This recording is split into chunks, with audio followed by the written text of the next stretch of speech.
Terima kasih Tuhan, Engkau adalah Allah yang kokoh, Allah yang perkasa, Allah yang dapat disandari. Di dalam Engkau kami beroleh kekuatan di dalam dunia ini menghadapi apapun juga. Kami bersyukur untuk Engkau telah menopang hidup kami sampai sekarang ini. Tuhan, kami menyerahkan kembali firman-Mu yang akan kami renungkan dalam bulan keluarga secara sinode ini. Kami berdoa supaya firman-Mu sendiri akan berbicara kepada kami masing-masing.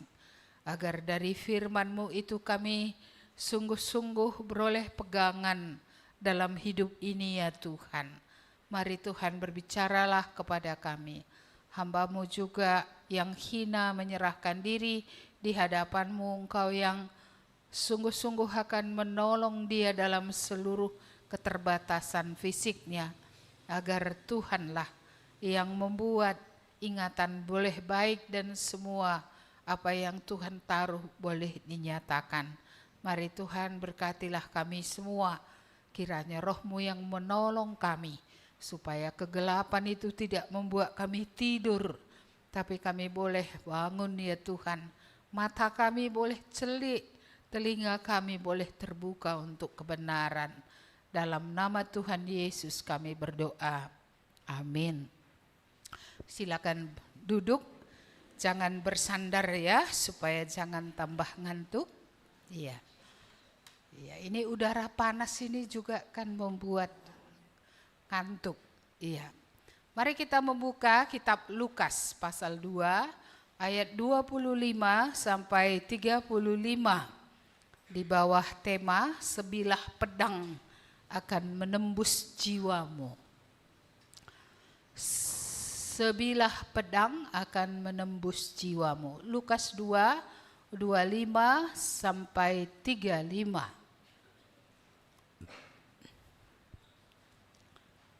Iya. 25 sampai 35. Ya, yang paling ngantuk mari sama-sama ya kita membacanya juga bersama semua yang lain ya dengan suara kuat. Sudah dapat? Oke, ayat 25. 1 2 ya. Adalah di Yerusalem seorang bernama Simeon. Ia seorang yang benar dan saleh, yang menantikan penghiburan bagi Israel. Roh Kudus ada di atasnya, dan kepadanya telah dinyatakan oleh Roh Kudus bahwa ia tidak akan mati sebelum ia melihat Mesias, yaitu Dia yang diurapi Tuhan. Ia datang ke bait Allah oleh Roh Kudus ketika Yesus anak itu dibawa masuk oleh orang tuanya untuk melakukan kepadanya apa yang ditentukan hukum Taurat. Ia menyambut anak itu dan menatangnya sambil memuji Allah. Katanya, "Sekarang Tuhan, biarkanlah hamba-Mu ini pergi dalam damai sejahtera sesuai dengan firman-Mu. Sebab mataku telah melihat keselamatan yang daripada-Mu, yang telah Engkau sediakan di hadapan segala bangsa, yaitu terang yang menjadi penyataan bagi bangsa-bangsa lain dan menjadi kemuliaan bagi umat-Mu Israel." Dan bapa serta ibunya amat heran akan segala apa yang dikatakan tentang dia. Lalu Simeon memberkati dan berkata kepada Maria, ibu anak itu, "Sesungguhnya anak ini ditentukan untuk menjatuhkan atau membangkitkan banyak orang di Israel, dan untuk menjadi suatu tanda yang menimbulkan perbantahan. Dan suatu pedang akan menembus jiwamu sendiri, supaya menjadi nyata pikiran hati banyak orang." Sampai sedemikian jauh pembacaan firman Tuhan. Apakah kita punya saudara yang anaknya tentara? Gak ada ya? Iya. Tentara itu Kalau waktu damai ya nggak ada perang ya. Iya, dia tidak maju ke medan perang untuk mempertaruhkan nyawa. Iya, kita tahu tentara itu bertugas untuk menjaga negara, dia juga bertugas untuk menjaga perdamaian. Ya, tapi kalau suatu situasi darurat muncul ya, tentara ini pasti akan diberangkatkan untuk menjaga perbatasan atau untuk menjaga keamanan seperti itu ya. Iya. Bagaimana kira-kira perasaan seorang ibu ketika anaknya berangkat menuju medan perang ya. Ini pasti campur aduk. Di satu sisi anakku melakukan tugas ya kenegaraan, tapi di sisi lain bagaimana kalau anakku nanti gugur di medan pertempuran, apalagi kalau itu satu-satunya anaknya laki-laki. Iya, biasanya dia akan menjadi galau. Bagaimana ini antara salah satu adalah tugas tadi, pengabdian yang ya dia senang kalau anaknya mengabdi, tetapi di sisi lain hatinya sedih mengingat kemungkinan yang bisa terjadi. Karena kita tahu tidak semua orang yang maju ke medan perang ya pulang dengan nyawa. Banyak diantaranya pulang ya tidak lagi hidup seperti itu. Yang pulang pun kadang ada yang mayatnya tidak pulang, hanya bajunya yang pulang. Ya, karena bajunya itu dibawa ke keluarga untuk melaporkan ya anakmu sudah mati syahid untuk negara. Seperti itu ya. Ya, jadi kita melihat tadi pertemuan di Bait Allah ini adalah suatu yang menggembirakan sebenarnya ya. Iya, Simeon bertemu dengan Maria, bertemu dengan Yesus. Ya, tentu ada Yusuf juga di situ. Iya, ini suatu kegembiraan. Mengapa? Iya, Yesus sudah lahir ya. Maria tentu gembira. Anak itu dibawa ke Bait Allah sebagaimana ya kebiasaan orang-orang Yahudi pada hari tertentu gitu ya, baik untuk disunat, baik untuk diberi korban persembahan syukur kepada Tuhan, bahkan korban pengganti anak sulung berupa burung merpati. Ini semua dilakukan oleh ibunya. Lalu kita melihat tadi di sini ada seorang yang bernama Simeon. Layakkah Simeon ini didengarkan oleh Maria? Mari kita lihat dulu siapa Simeon ini tadi. Pada ayat yang ke-25 dikatakan ia seorang yang benar dan saleh, yang menantikan penghiburan bagi Israel, Roh Kudus di atasnya. Nah, jadi Simeon ini adalah orang percaya yang memiliki roh Allah di dalam dia. Dan dia seorang yang devout. Devout itu seorang yang mengabdi. Sangat mengabdi kepada Tuhan sampai kepada usia tua. Kita tidak tahu apakah dia seorang imam. Cuma di ayat 29 dia mengatakan tentang dirinya hambamu. Ya, jadi dia itu ya considered ya, dirinya itu adalah hambanya Tuhan. Artinya orang yang diperhamba oleh Tuhan, orang yang memang dengan sengaja taat kepada Tuhan seperti itu.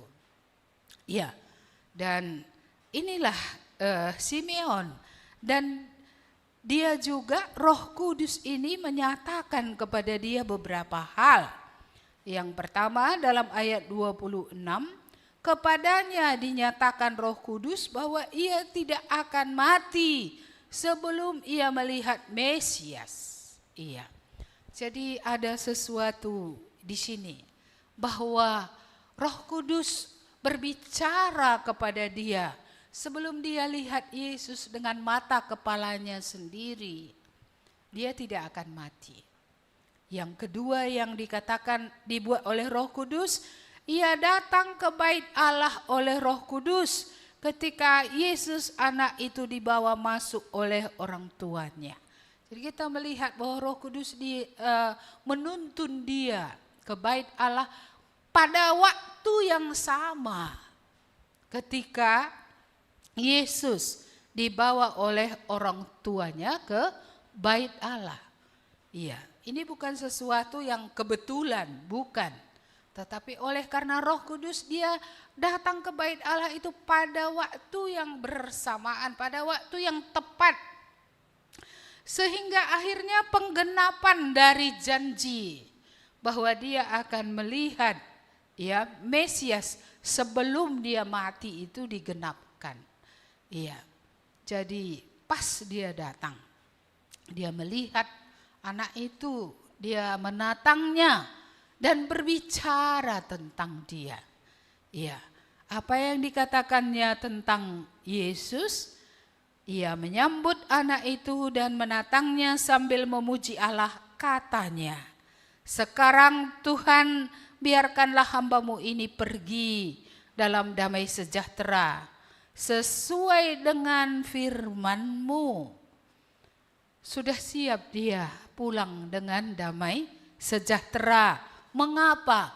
Karena penggenapan janji itu sudah real, nyata. Dia sendiri dengan mata kepalanya sendiri melihat Allah dalam tubuh manusia. Itulah Yesus juru selamat. Ya, dia adalah Yesus juru selamat dan Tuhan. Iya. Jadi dia sudah siap untuk mati dengan damai sejahtera. Bukan berarti selama ini dia belum percaya. Jadi setelah jumpa Yesus itu baru dia siap pulang, bukan. Yang dimaksudkan di sini adalah bahwa dia memang sudah sebenarnya percaya kalau dia mati kapan saja dia selamat. Tapi ada satu janji oleh Roh Kudus bahwa dengan mata kepalanya sendiri dia akan melihat penggenapan janji Tuhan itu, ya, ini sungguh-sungguh jadi, dan ini membuat dia merasa sudah selesailah bagiannya. Mengapa? Karena Tuhan sudah mengatakannya bahwa ya sebelum dia mati dia akan melihat Tuhan dalam tubuh manusia. Bahkan di sini masih dalam rupa seorang anak bayi, ya, anak. Ya. Jadi kita melihat ya dia akan pulang dengan nggak ada lagi janji Tuhan yang diberikan kepadanya yang tidak digenapi. Jadi semua sudah tergenapi, ya. Maka apa yang terjadi? Dia sudah pulang dengan damai sejahtera, iya. Dengan apa namanya ya? Iya, dengan damai sejahtera, at ease, ya. Itu dengan damai sejahtera dia boleh dengan tenang pulang. Mengapa? Sudah kulihat keselamatan itu. Mengapa dia pulang dengan damai sejahtera? Mari kita lihat ayat yang berikutnya. Sebab mataku telah melihat keselamatan yang daripadamu, yang telah engkau sediakan di hadapan segala bangsa, yaitu terang yang menjadi penyataan bagi bangsa-bangsa lain dan menjadi kemuliaan bagi umat-Mu Israel. Jadi ini sebenarnya dia melihat keselamatan ini kepentingan siapa yang dia pikirkan. Sebenarnya bukan dirinya, tapi bangsa-bangsa. Karena bangsa-bangsa membutuhkan keselamatan. Dan dia sudah melihat sang juru selamat itu sudah datang. Pintu ya keselamatan bagi bangsa-bangsa itu sudah dibukakan karena Yesus memang bukan datang untuk kemuliaan Israel semata-mata, tapi untuk seluruh bangsa. Kita melihat bahwa cara pandang dari Simeon ini cukup luas. Dia tidak hanya menantikan keselamatan bagi Israel, tapi dia juga menantikan keselamatan bagi seluruh bangsa, untuk seluruh dunia. Jadi pada zamannya dia seorang yang memiliki hati Injil yang menyeluruh, bukan untuk kalangan sendiri, bangsanya sendiri, tetapi juga untuk bangsa-bangsa lain. Banyak orang yang percaya hanya memikirkan keselamatan ya lokal, hanya keluarganya lah, orang tertentu lah, ya barangkali sukunya lah, ya. Tapi yang jelas Simeon memiliki misi dunia, bisa dikatakan seperti itu, karena dia mengharapkan keselamatan untuk bangsa-bangsa. Maka pulang dia dengan sejahtera, karena apa? Sudah genap ya, keselamatan ya untuk bangsa-bangsa itu sudah disediakan Allah di dalam anak itu, di dalam Yesus. Ya, itulah yang membuat dia senang pulang. Mengapa? Karena keselamatan sudah bisa dilihat ya. Setiap bangsa sudah bisa akan melihat Yesus, sumber keselamatan yang diberikan oleh Allah. Seringkali kita hanya melihat Yesus itu adalah juru selamat, tapi kita tidak melihat dia adalah Tuhan. Saya rasa itu adalah suatu kepincangan. Dan dalam pertobatan juga ini menjadi pertobatan yang dangkal, karena orang hanya ingin diselamatkan dari dosa-dosanya, tapi tidak menjadikan Tuhan itu Tuhan yang harus dia ikuti, yang mengatur dalam hidupnya. Jadi perlu kita diingatkan kembali. Orang-orang yang bertobat, ngaku dosa, terima Tuhan Yesus, kalau hanya berhenti sampai di situ, apakah itu keselamatan yang total? Apakah itu keselamatan sejati? Keselamatan sejati itu adalah berhubungan dengan ya Yesus, ya. Bukan berhubungan dengan pengampunan dosa masa lalu saja, tapi itu berhubungan dengan penyerahan atau ketaatan kepada Tuhan setelah menerima Tuhan Yesus. Jadi tidak cukup ngaku dosa, terima Yesus, ada nama di sorga, tidak cukup. Ya, bahkan saya khawatir orang yang hanya begitu lalu nanti akan berkata di suatu masa, aku pernah mengaku dosa, aku pernah terima Tuhan Yesus, tapi dia tidak mau Tuhan atur dalam hidupnya. Dia tidak mengikuti Tuhan sesudah itu. Jangan-jangan nanti dia ke sorga juga enggak. Bapak Ibu yang dikasihi Tuhan, iman yang menyelamatkan itu iman yang aktif. Iya, ketika iblis percaya bahwa Tuhan ada, dia tidak pernah aktif untuk menaati Tuhan. Iya, dia tetap pada kemauannya sendiri, yaitu untuk memberontak. Dia mau untuk merusakkan. Itu memang tabiatnya. Kita tahu di zaman ini ada orang yang bilang aku sudah bertobat, lalu sebentar lagi ditangkap polisi, masuk penjara ya oleh karena kejahatan. Itu bukan pertobatan yang sejati, itu bukan keselamatan seperti yang Tuhan maksudkan, dan itu bukan iman yang menyelamatkan, itu bukan iman yang sejati. Iman yang sejati tidak bisa dipisahkan dengan pengudusan. Iya. Jadi setelah orang menerima Tuhan, ya Roh Kudus melahirbarukan, maka pasti ada yang baru yang terjadi. Iya, kita tidak puas dengan orang yang hanya ngaku dosa, terima Tuhan Yesus, tapi dia tidak dipimpin oleh Tuhan. Karena dosa terbesar di Taman Eden adalah bahwa Adam tidak lagi dipimpin Tuhan. Dia sudah dipimpin keinginannya, dia sudah dipimpin oleh musuh Allah yaitu iblis. Tapi sebelum berdosa artinya hidup di bawah otoritas Tuhan, di bawah kepemimpinan Tuhan. Senang dipimpin oleh Tuhan. Kenapa anak yang hilang itu hilang? Karena dia juga tidak mau dipimpin oleh bapaknya. Dia mau harta bapa tapi tidak mau diatur oleh bapa. Bapa itu bagi dia ya adalah yang menekan. Padahal aturan yang diberikan supaya manusia hidup, supaya manusia berbahagia. Iya, jadi mengikuti ketetapan Tuhan membuat kita bahagia, membuat kita hidup. Iya, tapi melawan terhadap apa yang Tuhan katakan hanya membawa kita kepada mati dan membawa kita kepada hidup yang tidak dapat bahagia. Mari kita kembali. Jadi kita melihat tadi di sini bagaimana pengenalan Simeon ini akan Tuhan, ya, akan Yesus, bayi yang baru lahir itu, ya. Dia benar-benar mengenalnya dengan benar.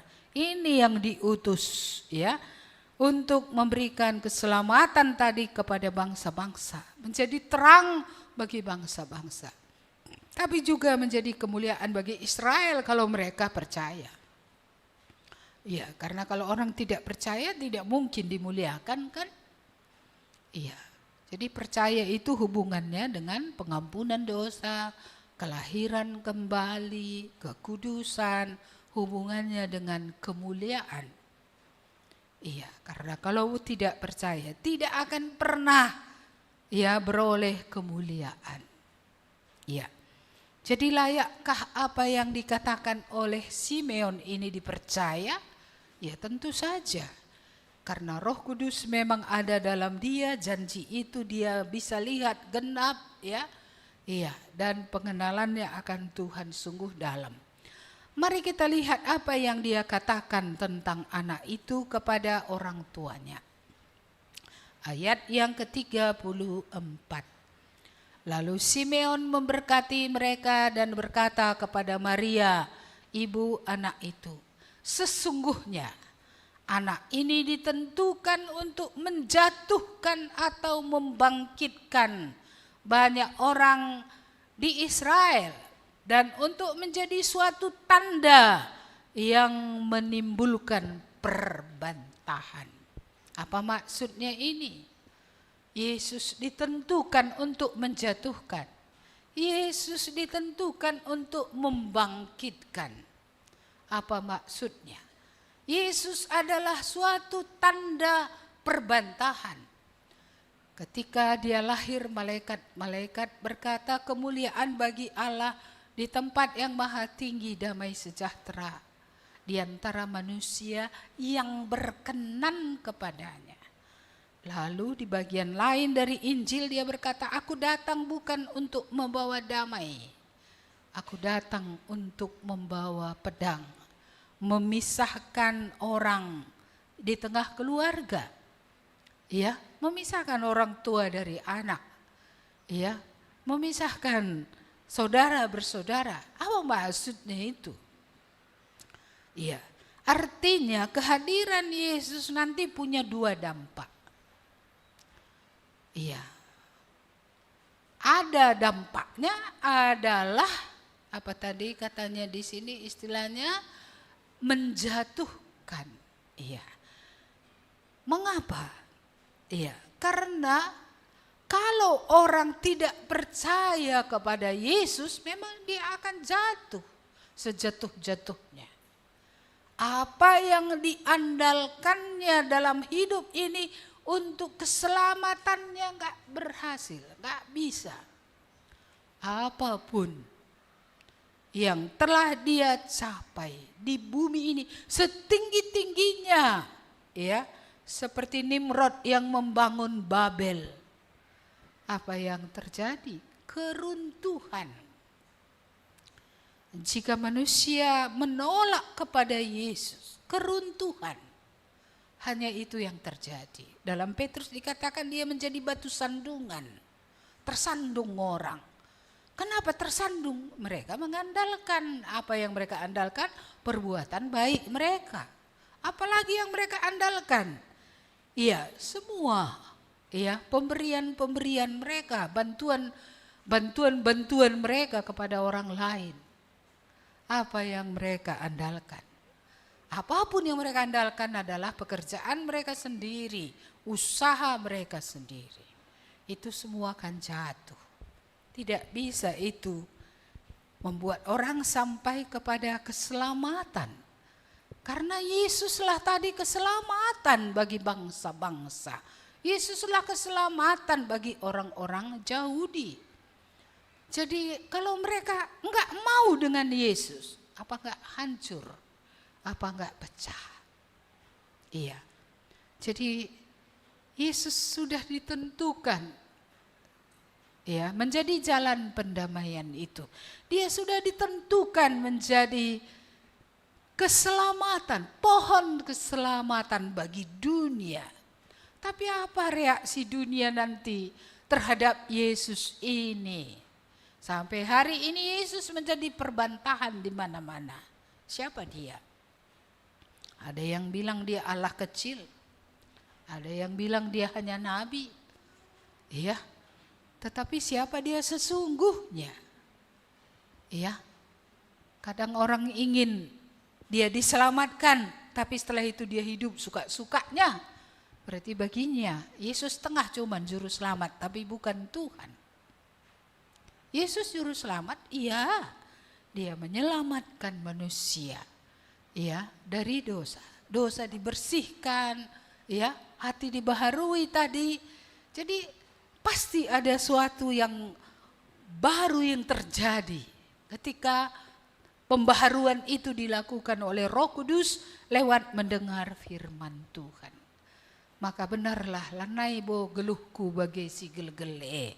Aku tidak hidup seperti yang dulu lagi. Ade gel-gel nge jambe jamborat ne ngaku dosa pun kam berapa kali, apa gunanya?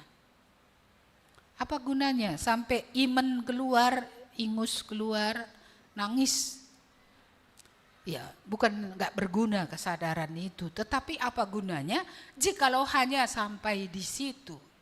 Jadi memang harus terjadi suatu regenerasi, suatu kelahiran kembali, suatu perubahan hidup yang radikal oleh pekerjaan Roh Kudus sehingga hidup orang akan berubah. Iya. Ya, mari kita renungkan akan hal ini. Siapa yang tidak menerimanya akan jatuh, apapun diandalkannya tidak akan berhasil membuat dia menjadi baru, tidak akan berhasil untuk dia sampai menerima ya keselamatan hidup yang baru yang sesungguhnya yang berasal dari Allah. Tapi banyak orang yang akan mendengar tentang dia, mereka akhirnya dibangkitkan dari hidup tiada harapan, ya, dari hidup yang penuh kegagalan, ya, dari hidup yang sia-sia, dibangkitkan untuk memperoleh hidup yang penuh harapan, yang tidak sia-sia, yang dikaruniakan oleh Allah. Jadi tetap ada dua kutub kehadiran Yesus ke dalam dunia, ya, menghadirkan dua efek, ya, dua dampak bagi yang menolak kehancuran, kejatuhan, kebinasaan, kegagalan. Bagi yang sungguh-sungguh percaya kepada dia, menerima dia, mau diatur oleh dia, maka akan memiliki kehidupan yang berbeda. Mereka akan beroleh pengampunan, sukacita, keselamatan, kehidupan yang baru, hidup yang tidak lagi putus asa, hidup yang penuh harapan. Siapa yang dapat memberikan semua itu? Hanya Yesus saja. Jadi mengapa ada orang masuk ke gereja hidup tanpa harapan? Yesus tetap tidak menjadi pemimpin dalam hidupnya. Dia bukan Tuhan.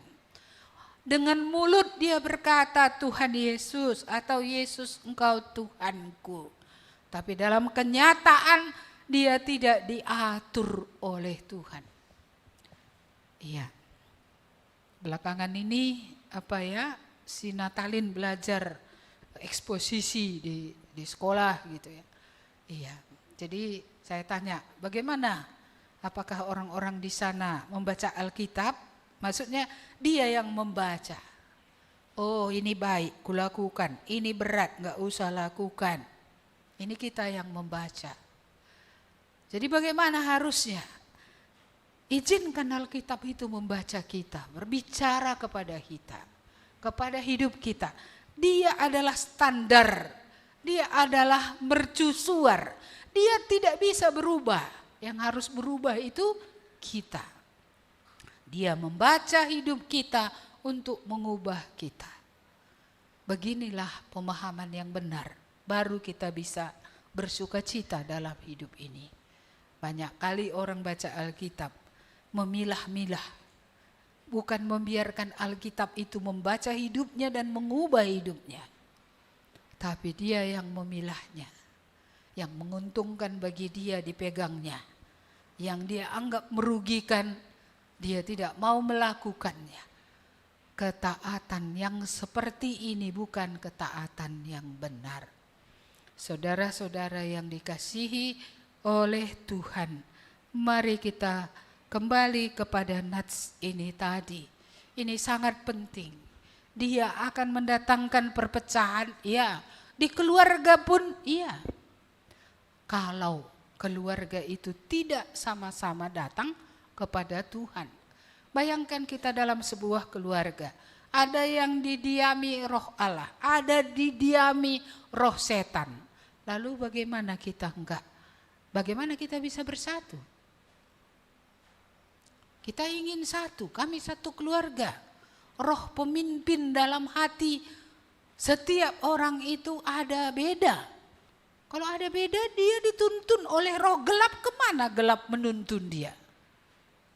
Kemana gelap menuntun dia? Maka ujilah tetap. Ujilah, benarkah pertobatan itu sejati? Baik pertobatan kita, baik pertobatan anak-anak kita ini. Sejatikah? Atau bukan? Karena kalau bukan pertobatan yang sejati, maka kita tidak akan satu suara, tidak akan kita mendengar roh yang sama, pengertian yang sama yang berasal dari Tuhan. Padahal Tuhan yang sama mau memimpin kita dengan perkataan yang sama, ya, supaya kita menjadi satu di dalam Dia. Iya, jadi ini sungguh sangat penting, perbantahan. Kita bisa cerita apa dengan orang, cerita udara, cerita pendidikan, cerita politik, cerita apa lagi segala macam. Mau cerita pertanian, cerita pupuk, cerita apa lagi ya, bisa cerita semua. Tapi cerita tentang Yesus bisa enggak? Apa yang terjadi kalau percakapan tentang Yesus dibuka? Kau pun fanatik kali. Apalagi? Kau pikir kau aja ke surga ya? Banyak jalan ke surga kawan. Seperti jalan ke Roma. Banyak. Nah ini dia. Mengapa tentang Yesus ini 10 menit pun kita gak bisa bercakap-cakap? Coba. Kenapa asal sudah mulai kami cerita firman Tuhan sebentar lagi udah lari? Kenapa gitu? Kita saja yang sudah aktif bergereja inilah ya. Kita ngomong tadi firman Tuhan. Kenapa lari? Kok pindah topiknya kepada yang lain yang bukan prinsipil? Mengapa gitu? Sesama orang percaya lagi cerita kan, cerita berdua. Berapa menit kamu tahan cerita tentang Tuhan? Topiknya lari enggak? Jujur. Lari, lebih menarik bagi mama-mama cerita baju, cerita kue, cerita apa lagi? Banyak hal. Tapi tentang Yesus ini, apa kamu bisa bahas itu setengah jam, ya kan? Siapa dia, gitu ya kan? Iya, ini kok susah kali. Iya, di kalangan orang yang dalam tanda kutip Kristen pun sulit, apalagi sama orang lain. Iya, maka tidak mudah memasukkan kebenaran Injil itu. Tapi itu tetap harus dimasukkan karena nggak ada jalan keselamatan yang lain. Kalau ada keselamatan yang lain, Yesus ini singkirkan aja. Bukankah itu yang dilakukan oleh orang-orang Farisi, orang-orang ahli Taurat, menyingkirkan Yesus? Mereka bisa bicara hukum cuci tangan lah, hukum makan, ya kan? Apapun bisa dibicarakan. Tapi Yesus kemana? Tersingkir. Ujilah dirimu. Jangan-jangan di dalam dirimu pun Yesus itu nggak penting. Yesus itu tidak utama. Yesus itu tidak segala-galanya. Walaupun kita sering nyanyi, Dialah segalanya kepadaku, mulut doang. Hanya mulut. Apakah benar dia segalanya? Apakah dia mercusuar hidupmu, pedomanmu? Ya. Apakah dia standar kehidupanku, kehidupan keluargaku? Jadi kalau keluarga sekali seminggu pun tidak ada ibadah bersama, lalu bagaimana akan menjadi bersatu bersama memuji Tuhan di bumi sampai kepada surga? Susah. Kadang saya heran. Yesus datang membawa perdamaian. Amin, amin, ya kan?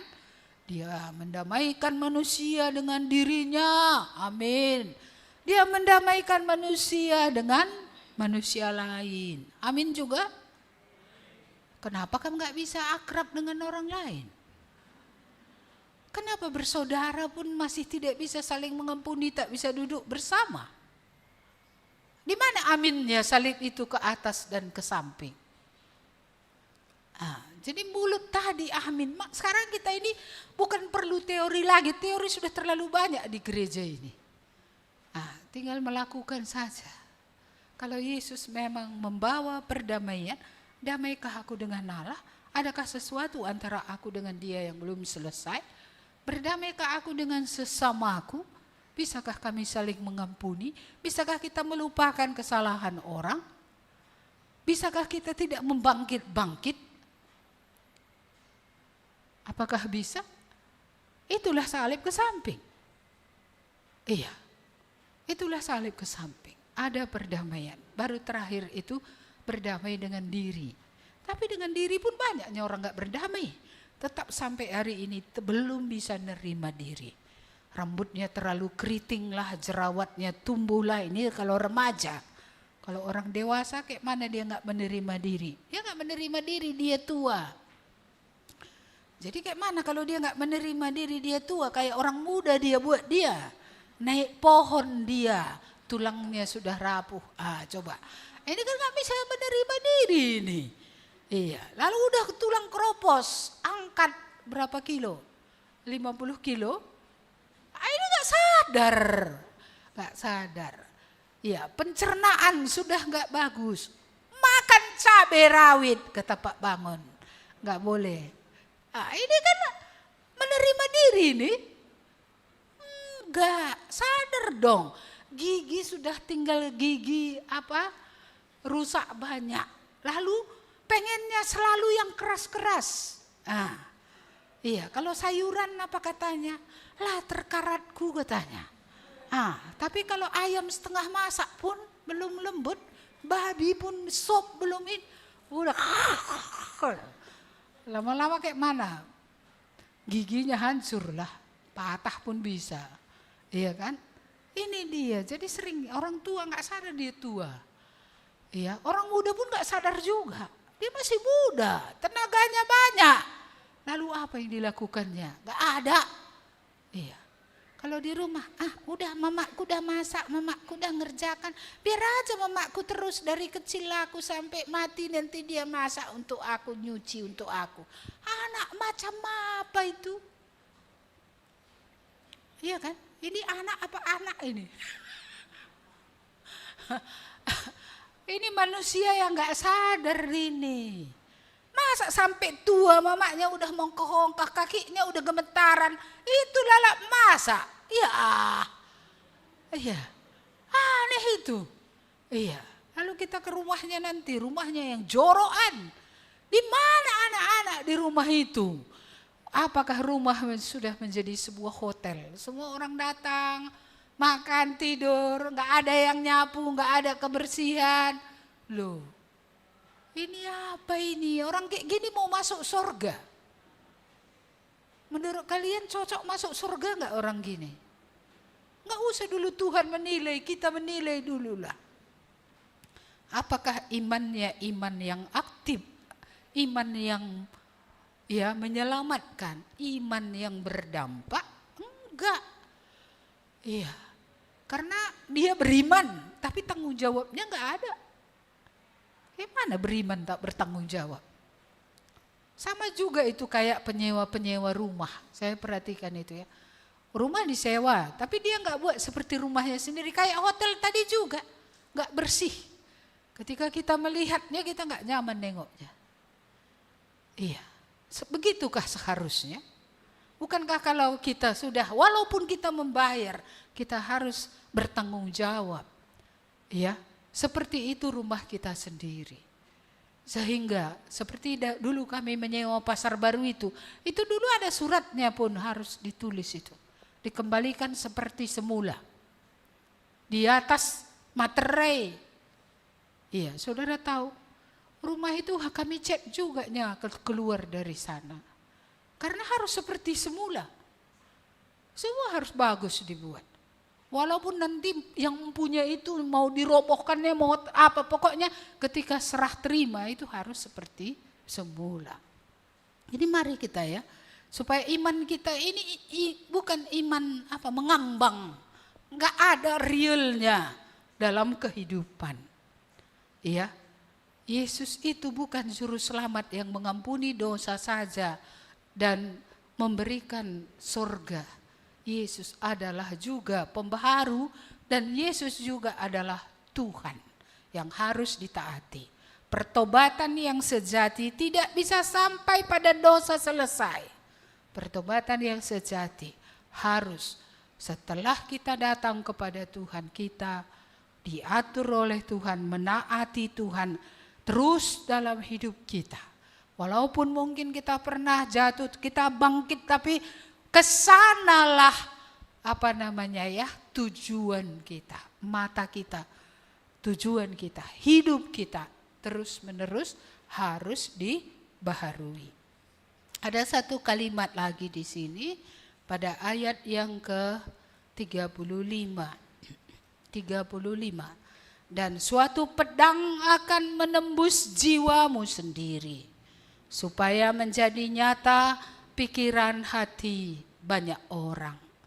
Perkataan ini disampaikan kepada Maria untuk mengingatkan dia kembali misi Yesus datang ke dalam dunia. Dan ketika misi itu nanti digenapkan, suatu pedang akan menusuk jiwanya. Apa artinya itu? Suatu penderitaan, suatu kesedihan yang dalam.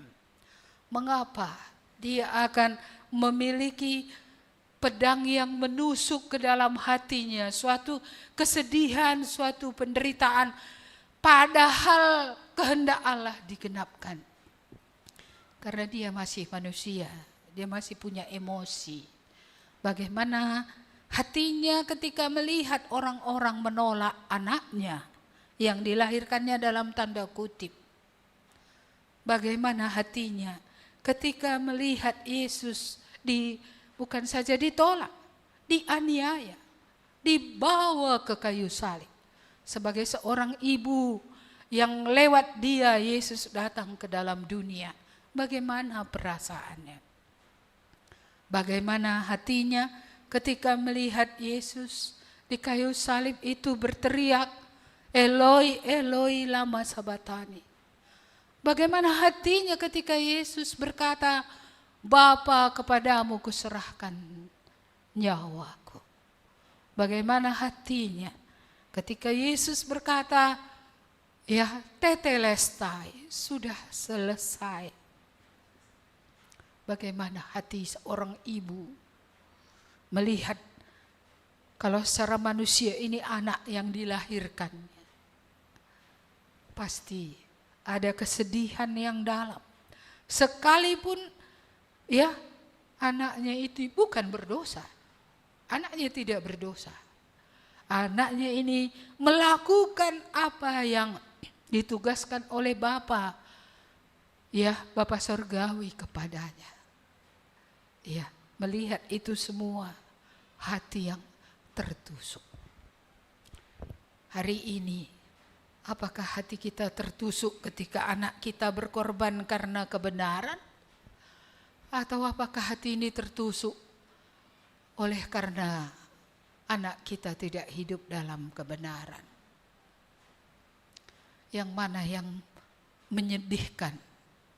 Iya, saya rasa mungkin belum seperti penderitaan Maria, penderitaan kita. Anak kita harus pergi menaati Tuhan. Dan dalam perjalanan menaati Tuhan, ya pesawatnya terbakar. Dalam menjalankan kehendak Tuhan, ya seperti dulu orang-orang yang melayani ke Papua itu, ke Irian Jaya, mereka dimakan, ya seperti yang pergi ke Tanah Batak, si Muson sama siapa itu yang dimakan oleh orang Batak.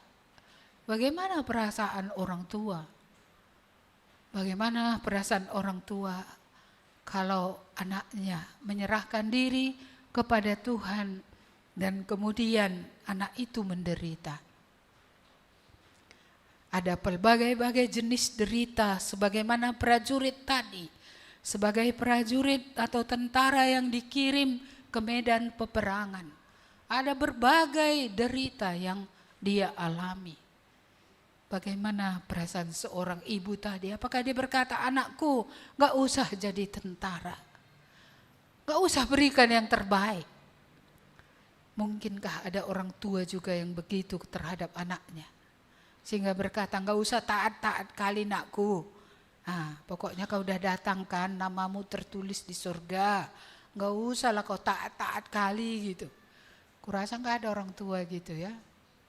Atau adakah? Iya, karena selalu anak yang terbaik itu mau profesi duniawi. Gak usah hidup untuk orang lain. Gak usah hidup memberitakan Injil, gak usah.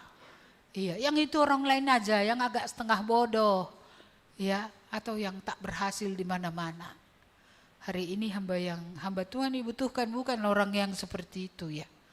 Ya, tapi hamba Tuhan yang punya kapasitas. Selain memang dia punya panggilan. Ya, panggilan nomor 1. Karena tanpa panggilan, apapun kemampuan tanpa panggilan itu gak ada gunanya juga. Karena gak ada penyertaan Tuhan di situ. Tapi kalau ada penyertaan Tuhan di situ, karunia yang dimiliki atau kemampuan yang dimiliki anak yang diserahkan kepada Tuhan itu punya tujuan yang akan bisa berguna, akan bisa dipakai oleh Tuhan. Saya merenungkan tentang Maria ini, saya berpikir begini, siapa sih di dalam dunia kami hari ini? Ya, akan tertusuk hati kami ketika anak-anak kami menderita karena kebenaran. Karena benar. Ya, karena melakukan apa yang Tuhan suruh.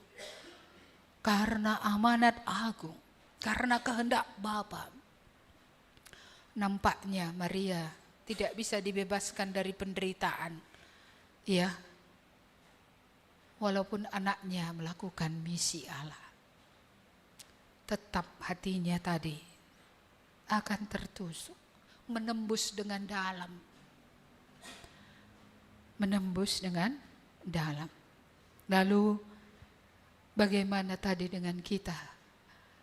Akankah muncul generasi yang mengasihi Tuhan sedemikian, yang berdampak sedemikian walaupun ada penderitaan gitu ya.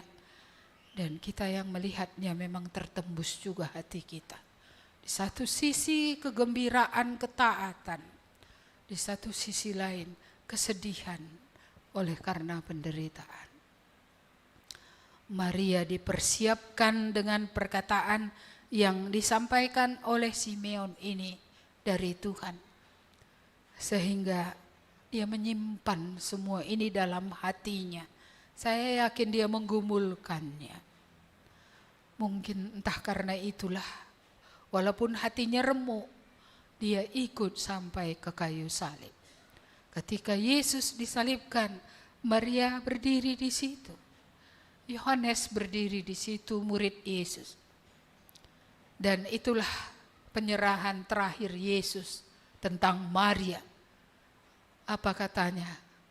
Dia berkata kepada Yohanes, "Anak, ini ibumu." Dan dia berkata kepada Maria, "Ibu, ini anakmu." Apa artinya itu? Sekalipun engkau kehilangan aku, karena aku tidak akan ada lagi di dalam dunia, kamu kuserahkan ya kepada Yohanes. Dan sejak hari itu memang Yohanes menerima Maria di rumahnya seperti menerima ibu kandungnya sendiri. Dan Maria pun tidak merasa tidak merasa segan atau bagaimana untuk tinggal di rumah Yohanes. Dia menganggap Yohanes adalah seperti anaknya sendiri. Ini terjadi sampai kapan? Sampai Yakobus, saudara Yesus, bertobat. Setelah Yakobus bertobat, Maria tidak bersama Yohanes lagi, tapi bersama Yakobus anak kandungnya yang dilahirkannya dari hubungannya dengan Yusuf. Iya, karena kemudian Yakobus ini pun adalah menjadi soko guru di gereja, di bait Allah. Di tengah-tengah orang percaya. Dia juga akhirnya percaya kepada Yesus. Dia juga akhirnya mengabdi kepada Yesus. Dan dia melayani orang-orang percaya di bait Allah di Yerusalem dan juga di tempat-tempat yang lain. Ya, jadi kita melihat di sini, mari kita bergumul karena ini tadi tentang keluarga ya. Apanya yang menusuk hati kita ya. Ya, bahkan kalaupun tadi itu penderitaan karena dosa, apakah memang menusuk? Atau ada pun penderitaan karena dosa, kita tidak menderita. Kita tidak menganggap itu sesuatu yang mengerikan. Iya, ketika anak kita dilecehkan orang, apakah kita merasa itu sesuatu yang mengerikan? Ketika anak kita berubah menjadi mencintai sesama jenis, menangiskah kita? Zaman ini anak-anak kita ini banyak yang tersembunyi dalam hidup mereka. Iya, ada orang, saya tidak pernah akan menyampaikan namanya, tapi ada orang yang tidak pernah menyukai jenis kelamin yang berbeda. Di antara anak-anak kita ini, menangiskah kita berseru kepada Tuhan kalau akibat penyembahan berhala, ya, anak-anak kita menjadi anak-anak yang menggenapkan kitab Roma itu. Mencintai sesama jenis, suka sesama jenis. Menangiskah kita ketika anak-anak kita secara pendidikan naik semua, tapi secara rohani hilang semua. Ya, binasa. Apa yang kamu tangisi hari ini? Apa yang bisa menusuk jiwa, dok? Ya, dosa pun tidak menusuk. Lalu apa yang menusuk? Kalau Maria menusuk, jiwanya tadi adalah penderitaan karena ketaatan Yesus. Karena misi itu tergenapkan, walaupun hancur hatinya secara emosi, dia tentu sedih ya. Dia tentu menangis juga. Ketika anaknya berseru, Eloi, Eloi, pasti dia juga menangis. Iya, seperti itu. Tapi setidaknya dia menangisi. Tangisannya itu, ya, penderitaannya imbasan dari ketaatan seorang anak kepada Bapa. Iya. Mari kita renungkan pada akhir ibadah ini. Ya, apa yang bisa menembus jiwa sehingga sedih. Karena tentang Yesus ini tadi menjadi nyata pikiran semua orang. Ya, jadi pikiran semua orang tentang Yesus ini akan membukakan siapa orang itu ya. Ya, siapa orang itu? Apakah orang itu berpihak kepada Allah atau bukan? Apakah orang itu menerima keselamatan atau bukan?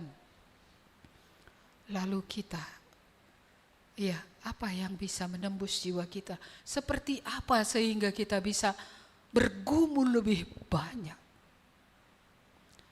Kalau penyembahan berhala tidak membuat kita menangis, kalau akibat-akibatnya pada anak-anak kita ini kita merasa biasa-biasa saja, kita tidak menangis, lalu apa lagi yang membuat kita menangis? Ketika orang berjalan menuju neraka, kita juga tidak menangis. Saudara-saudara, Tuhan memanggil kita untuk melakukan apa yang benar. Memanggil kita bukan saja untuk percaya, tetapi untuk taat. Walaupun ya, dalam ketaatan itu ada kerugian, dalam ketaatan itu ada penderitaan. Tapi Tuhan mau supaya kita taat. Tuhan kita Yesus sendiri ya sudah taat. Bukan demi dirinya, tetapi demi Bapa dan demi manusia yang dikasihinya. Dan karena ketaatannya itulah kita bisa ada di hadapannya hari ini. Bahkan jika kita sudah beroleh pembaharuan hidup menjadi manusia baru, semata-mata karena ketaatannya sampai kepada akhir. Mari kita memiliki ketaatan. Apa sih yang Tuhan suruh kita pergumulkan dengan sungguh, ya, dengan jiwa yang remuk, supaya sungguh kita akan menggumulkannya. Ya, dan kita berharap, ya, suatu yang baru akan muncul. Suatu yang baru akan muncul kemudian. Amin. Mari kita berdoa. Terima kasih Tuhan atas firman-Mu. Kami melihat seperti apa orangnya Simeon ini. Berbeda dengan orang-orang tua yang lain, dia tetap taat sampai tua sekalipun. Bahkan Roh Kudus atas dia. Dia menjadi orang yang mengabdi kepada Tuhan. Dia menjadi orang yang dituntun oleh Roh Kudus. Dan kepada dia Roh Kudus membukakan rahasia siapa Yesus itu. Dia melihat Yesus itu. Dia melihat penggenapan janji Allah dalam perjanjian lama. Dan dia bersyukur karena melihat Yesus. Dan dia sudah siap karena pekerjaannya sudah selesai. Dia mau pulang dengan damai sejahtera. Dia bersyukur keselamatan yang disediakan Tuhan bagi Israel dan bagi bangsa-bangsa. Sudah dia lihat. Kiranya ini juga menjadi visi kami. Supaya jikalau orang melihat, kami boleh melihat dan orang bisa melihat keselamatan yang ada dalam Yesus itu. Itu membuat kami puas ya Tuhan. Itu membuat kami senang. Biarlah Roh-Mu menolong kami. Supaya kalau keselamatan sudah disediakan, kami tidak menyia-nyiakan anugerah sebesar itu dengan tetap berjalan menuju kebinasaan. Tuhan, hamba-Mu berdoa, jikalau ada telinga yang mendengar, jikalau ada hati yang terbuka, biarlah hari ini ada orang yang datang kepada Tuhan. Karena pohon keselamatan itu sudah tersedia. Dialah Yesus Juru Selamat. Dan dialah Yesus yang adalah Tuhan. Supaya kami bukan saja menerima Dia yang menyelamatkan kami dari dosa-dosa. Tapi kami menerima Dia Tuhan yang akan mengaturkan hidup kami terus-menerus setelah kami diselamatkan. Terima kasih Tuhan. Hari ini dalam bulan keluarga ini, biarlah Engkau memeriksa kami, apanya yang bisa menembus jiwa kami, apa yang membuat hati kami sedih dan benar-benar hati kami ini menderita. Kalau Maria akan menderita karena ketaatan anaknya, karena anak itu begitu banyak penderitaannya, penghinaan, kematian, tuduhan-tuduhan yang tidak benar, penolakan, segala jenis penderitaan ditimpakan kepadanya. Biarlah hari ini kami merenungkan apa yang membuat jiwa kami sedih.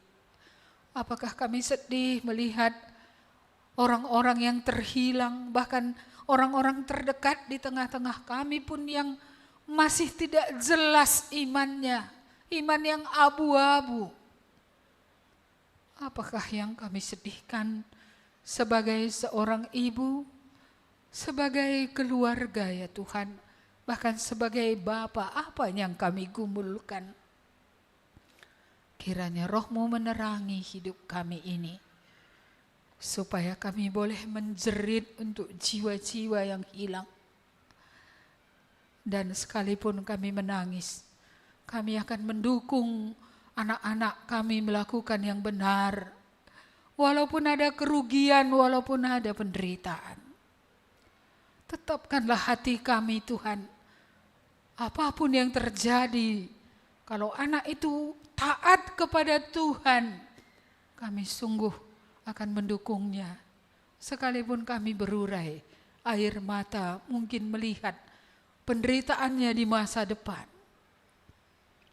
Mari Tuhan, tolonglah kami semua, supaya sungguh kami memiliki hati yang bergumul, hati yang berjuang, dan kami bisa bersandar pada Tuhan di tengah segala keadaan itu. Karena Engkaulah Allah yang menyertai, karena Engkaulah Allah yang patut untuk disandari, Allah yang bisa dipercayai, bukan saja di bumi, tapi sampai kepada kekekalan. Biarlah kami berbahagia melihat ketaatan, dan biarlah kami bergumul melihat ketidaktaatan, melihat kehancuran ya Tuhan. Terima kasih Bapa. Kiranya Roh-Mu yang kudus akan meneruskan firman-Mu ini supaya kami benar-benar menggumulkannya di hadapan-Mu ya Tuhan. Supaya hati kami tidak lagi hati batu yang tak bergeming oleh apapun. Biarlah Roh-Mu melembutkan hati kami, sehingga sungguh kalaupun kami memiliki jiwa yang remuk, semua itu tidak sia-sia. Kalaupun kami berurai air mata, semua itu tidak sia-sia. Karena kami bersandar kepada Tuhan Yesus Allah kami. Terima kasih Tuhan, hamba-Mu menyerahkan semua umat-Mu ini kepada Tuhan. Hanya Engkau yang bisa berbicara kepada mereka. Hanya Engkau yang bisa mengubah hidup mereka menjadi baru. Menjadi orang yang berguna dalam tangan Tuhan. Kami bersyukur untuk ibadah ini ya Tuhan. Kami berdoa supaya Engkau mengokohkan kami. Supaya Engkau memperlengkapi kami untuk melakukan segala pekerjaan baik. Untuk kemuliaan bagi Tuhan pada minggu-minggu ini ya Tuhan. Terima kasih Tuhan, terpujilah Engkau Allah kami. Di dalam nama Tuhan Yesus kami berdoa dan mengucap syukur. Amin. Kepada Allah beri puji.